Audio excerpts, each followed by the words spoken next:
Are you experiencing anxiety and depression? Have you wondered if what you're facing is more than just chemical imbalances or stressful circumstances?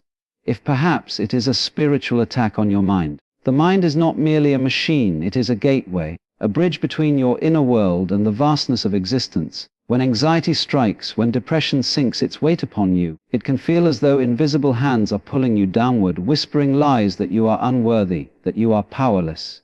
But notice, those thoughts are not you.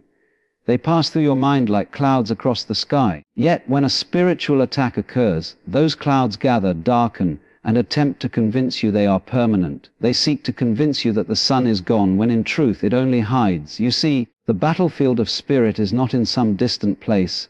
It is here within the territory of your thoughts. Fear, despair, and confusion are not simply emotional states. They can be weapons aimed to sever you from peace, to blind you from truth. And yet there is hope. For the very fact that you can observe this struggle means you are not defeated. Awareness is light. When you remember that you are the witness, not the storm, the attack loses its grip. Anxiety becomes a signal to awaken. Depression becomes a reminder to seek the deeper self that no darkness can touch.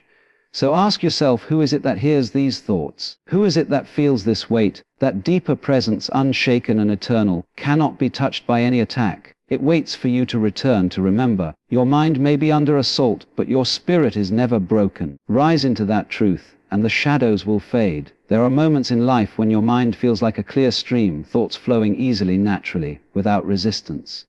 Then suddenly, as if a shadow has fallen across the water, everything becomes clouded. Ideas that once moved effortlessly now feel heavy. Your concentration slips away, and the simplest decisions seem strangely complicated. This is the experience of sudden mental fog, a state where clarity is stolen and confusion reigns. Many dismiss it as fatigue or stress, but often it carries a deeper spiritual undertone. Mental fog does not always arrive gradually. Sometimes it appears without warning, like an unexpected storm sweeping through a bright afternoon. You may wake with energy and purpose, only to find by midday that your thoughts have thickened into a kind of grey mist. You reread the same sentence over and over, forgetting its meaning each time. You begin a task, but your focus evaporates before completion. This disorientation can feel like more than tiredness. It feels like something, or someone, interfering with the natural rhythm of your mind. In spiritual traditions, the mind is often described as a mirror. When polished and clear, it reflects truth, wisdom, and peace. But when a fog covers it, the mirror distorts reality. What you see is not what is truly there. Fear looks larger than it is. Problems appear unsolvable. Your own sense of self-worth becomes hidden beneath layers of uncertainty.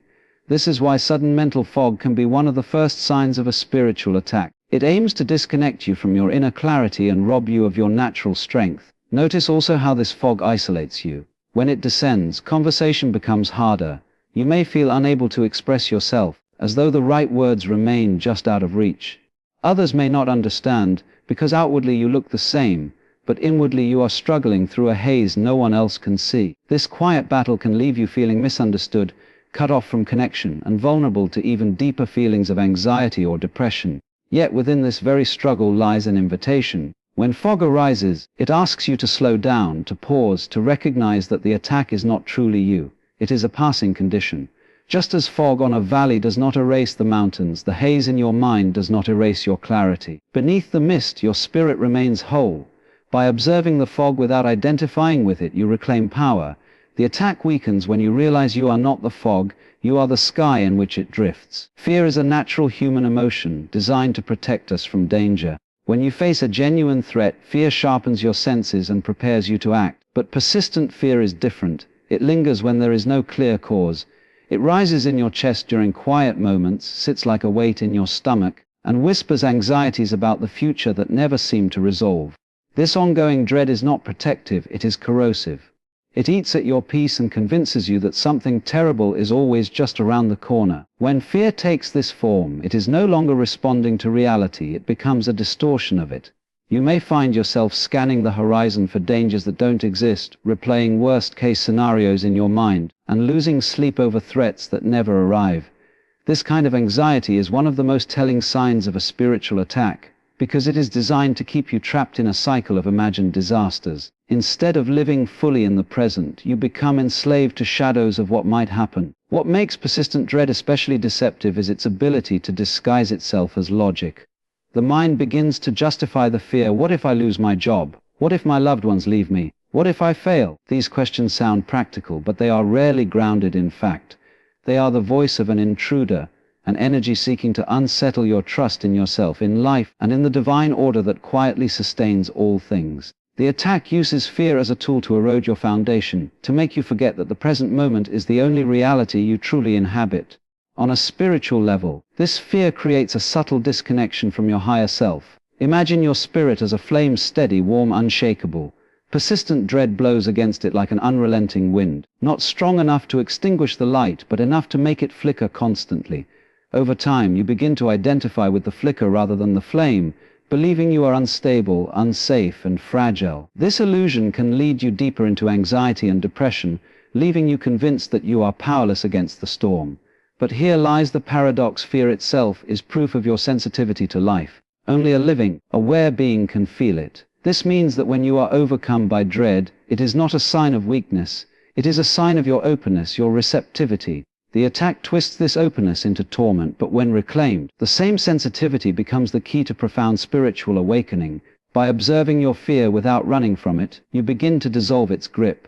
The fear is loud, yes, but you are the one who hears it. Persistent dread also reveals itself in the body.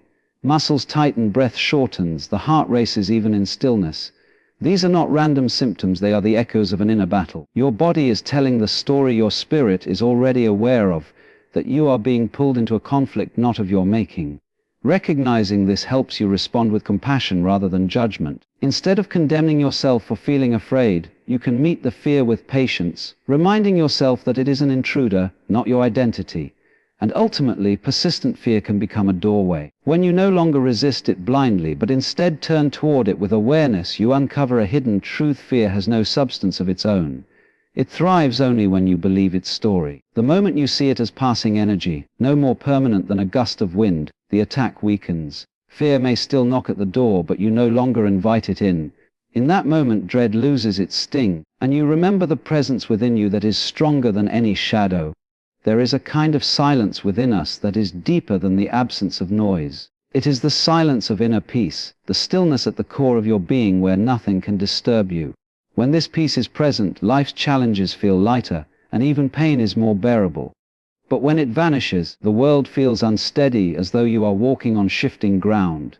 The loss of inner peace is not just discomfort, it is disorientation of the soul. This loss often begins subtly. You may notice that things which once brought you calm, prayer, meditation, nature, music, no longer reach you in the same way. Where there was stillness, there is now restlessness. You lie awake at night with thoughts spinning endlessly. You sit in quiet, but instead of peace you feel agitation pressing against the edges of your mind. This is how a spiritual attack makes itself known, by cutting you off from your own source of serenity. Without peace, even ordinary life becomes a struggle. The small frustrations of daily living grow heavier, and conflicts with others seem sharper. You may find yourself snapping in anger or sinking into sadness over things that once barely touched you. When inner peace is stolen, your spirit loses its anchor, and every wave of life feels like it has the power to pull you under. Anxiety and depression find fertile ground in this state, because without peace there is little room for joy to take root. In spiritual language, peace is often described as a gift, a presence, or even a shield.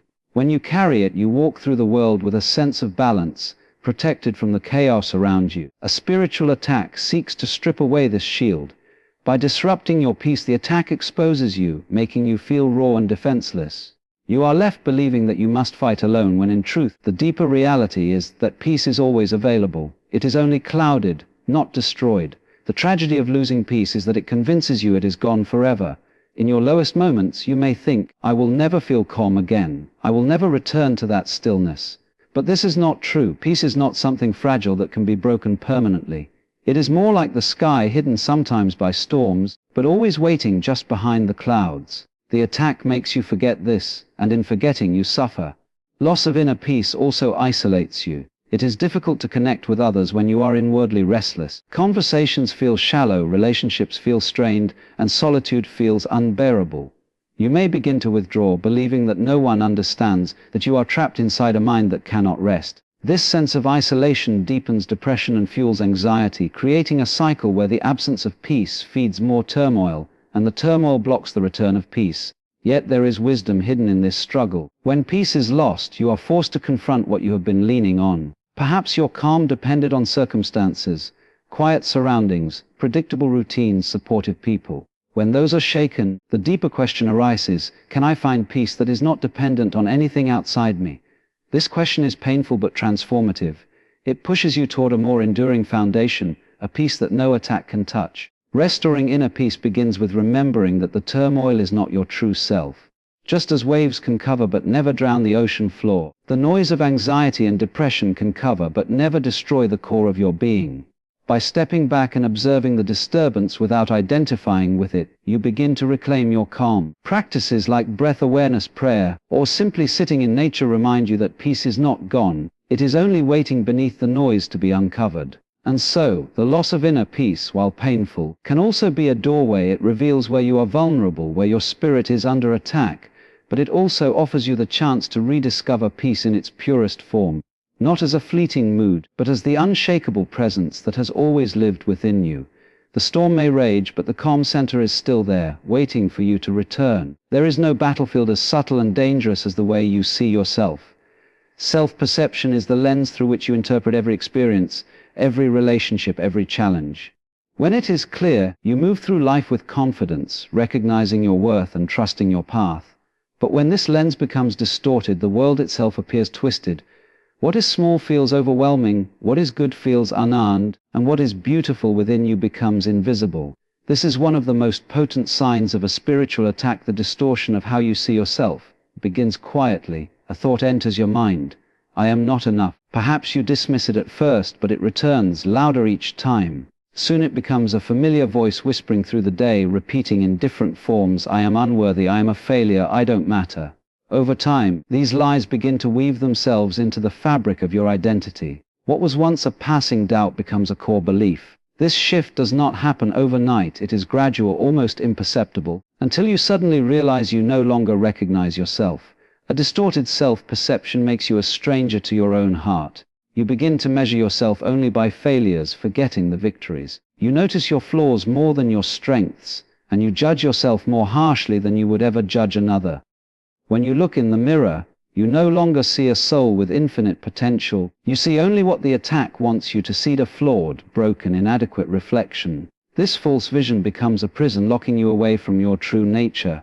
The cruelty of this attack lies in its subtlety. Unlike physical pain, which is obvious and undeniable, distorted self-perception feels believable. It does not shout. It whispers in tones that mimic your own voice, convincing you that these thoughts are your own conclusions. In reality, they are intrusions. They are seeds planted to cut you off from your true identity, to keep you trapped in cycles of anxiety and depression, doubting your value at every turn. This distortion also shapes how you relate to others. When you feel unworthy, you may settle for relationships that harm you, believing you do not deserve better. You may overextend yourself to prove your worth, exhausting your spirit in an endless attempt to gain approval. Or you may withdraw completely, isolating yourself from love and community, convinced that you have nothing to offer. In all these cases, the attack succeeds by cutting you off from the nourishment of genuine connection. On a spiritual level, distorted self-perception is a direct attempt to separate you from your divine essence. Every soul carries within it a spark of truth, a reflection of infinite worth. When you forget this, when you see yourself only through the lens of brokenness, you lose sight of the eternal presence that lives within you. Depression thrives in this state because it convinces you that your life has no meaning, when in reality, meaning cannot be lost, it can only be hidden. But there is another truth: perception is not reality.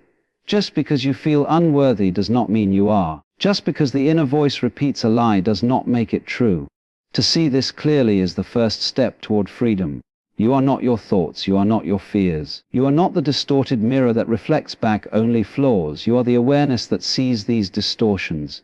And the very fact that you can witness them means that a deeper, undistorted self still exists within you. The healing of self-perception begins with remembering who you are beyond the attack. You are not here by accident.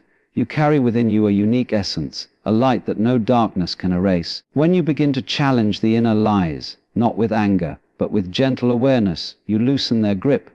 A thought may say, "You are not enough," but you can meet it with silence, with compassion, with the quiet recognition that this voice is not your own. Over time, this awareness weakens the distortion and the truth begins to shine again.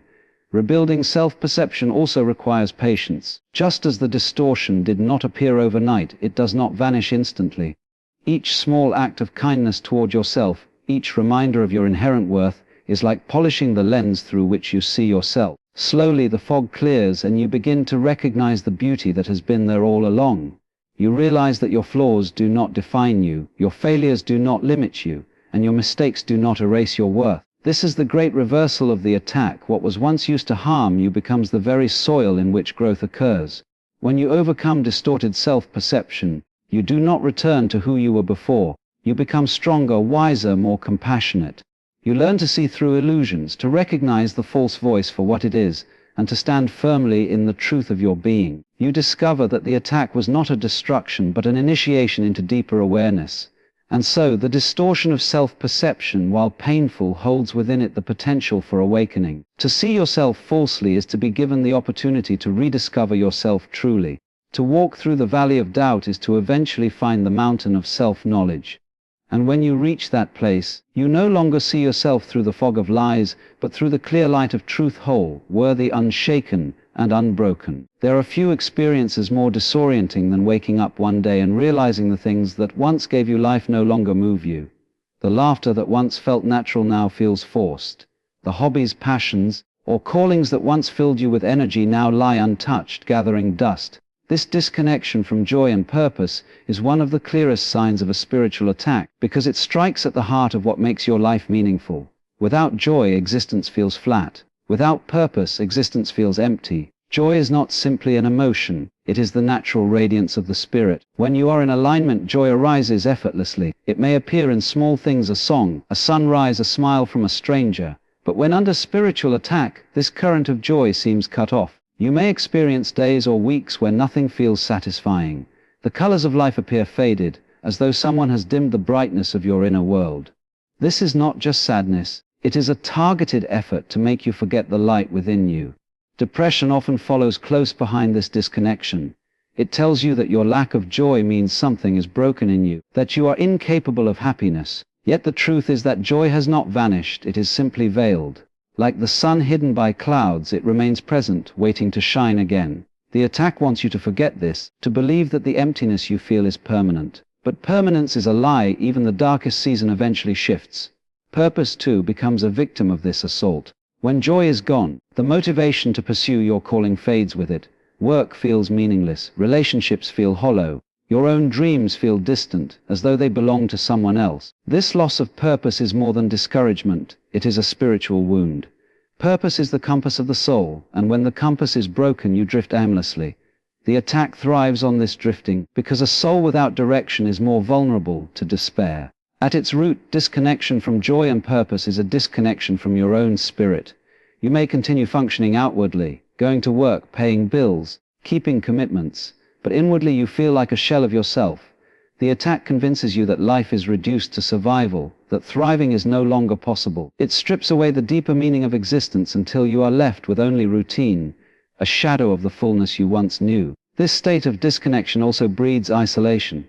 Joy naturally draws you toward others. It bonds, uplifts, and connects. But when joy is absent, you may avoid people, convinced that you have nothing to give or share. Similarly, when purpose is lost, you may feel invisible, as if your presence no longer matters. These beliefs drive you further from community, making the attack stronger by cutting you off from support and love. Yet within this painful disconnection lies a hidden opportunity. When joy and purpose are stripped away, you are forced to question what they truly mean. Perhaps your joy was tied to circumstances, success, approval, external pleasures. Perhaps your sense of purpose was tied to roles, achievements, or recognition. When these are shaken, the deeper question emerges: what is joy that no one can take from me? What is purpose that no storm can erase? The journey back begins with small steps. Joy often returns first as a flicker, a brief moment of beauty noticed, a quiet laugh you did not expect, a sudden sense of calm in the midst of turmoil. These moments are reminders that joy was never destroyed, only hidden. Purpose, too, may reawaken gradually. It may not arrive as a grand vision, but as a simple pull toward something that feels right, even if small. The key is to honor these flickers, for they are signs of the spirit's resilience. On a spiritual level, joy and purpose are not luxuries, they are your birthright. You were not created to merely exist, to stumble through endless days of emptiness. You were created to express the light within you, to embody love, to discover meaning in both the smallest and greatest experiences. A spiritual attack seeks to make you forget this truth. It tells you that you are purposeless, that your existence is accidental, that your joy is irretrievable. But these are lies designed only to weaken you. Reconnecting with joy requires turning inward rather than outward. Instead of waiting for circumstances to spark happiness, you begin to notice the simple aliveness of being. The breath moving in and out, the sensation of sunlight on your skin, the awareness that you are here now, alive in this vast mystery of existence. From this foundation, joy emerges not as an external reward but as the natural fragrance of presence. Reclaiming purpose often comes through rediscovering service. Purpose is not always about grand achievements, it is about aligning with what makes your spirit feel alive. Sometimes it is as simple as helping another, creating something with your hands, speaking words that uplift, or walking a path that feels authentic. Each small act of alignment strengthens the compass, pointing you back to the deeper calling that never left you. It was only obscured, and perhaps the greatest revelation of this struggle is that joy and purpose were never fully gone. They were hidden, waiting for you to see them not as conditions of life, but as expressions of your spirit. The disconnection was real, but it was not the end. It was a reminder that you cannot lose what is eternal within you. The attack may have covered your light, but it never extinguished it. And now, as you awaken, you realize the truth: joy is still yours, purpose is still yours, and no darkness has the power to take them away. In the end, the disconnection from joy and purpose is both a wound and an invitation. It wounds by stealing color from your days, but it invites by forcing you to seek joy and purpose at their deepest source. Once rediscovered, they return not as fragile states but as unshakable foundations, and when that happens, no spiritual attack can ever take them from you again.